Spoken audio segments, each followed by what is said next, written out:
పెళ్లి కొడుకు. ఓ పెళ్లి కూతురు. మీరేం చేస్తుంటారు? జాబ్? చచా, జాబ్ లాంటిది ఏం లేదు. రండి సార్ రండి. ఏం తీసుకుంటారు?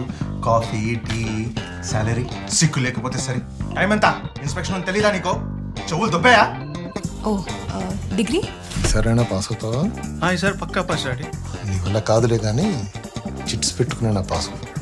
దాని తర్వాత కుకింగ్ వీడియోస్, యూట్యూబ్లో కుకింగ్ వీడియోస్ చేద్దాం అనుకుంటున్నారా? చేసి నువ్వే చూసుకుంటావా? మీరు చెప్పండి, మీకు ముందు ఎవరు బాయ్ ఫ్రెండ్స్ లేరా?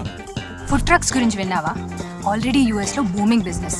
ఒక ట్రక్ కొనుక్కొని ఒక కిచెన్ సెటప్ చేస్తే డన్. మంచి ఇంట్రెస్టింగ్ మెనూ పెట్టుకొని ఎక్కడైనా బిజినెస్ చేయొచ్చు. They call it the street food revolution. Interesting. అది ఓకే అన్నది అనుకోరా, ఏంది సైడ్ తీసుకోపోయి చెప్పు. ఇగో అక్క, నాకు జర ఇజ్జత్ లేదు, ఇంతకుముందు జాబ్ ఉంటుండే, కాల్ సెంటర్లో గర్ల్ ఫ్రెండ్ ఉంటుండే, 2 వీక్నాయి. ఇక నువ్వు నన్ను ఇట్లా పెళ్లి చేసుకున్నావు అనుకో, నీ ఇజ్జత్ అంతా మనలో కలుస్తా అని చెప్పి. Actually I don't want this marriage.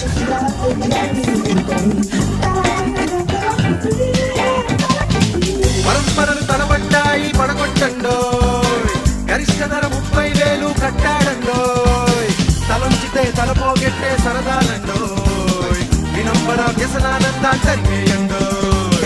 పరంపరాలు పరంపరాలు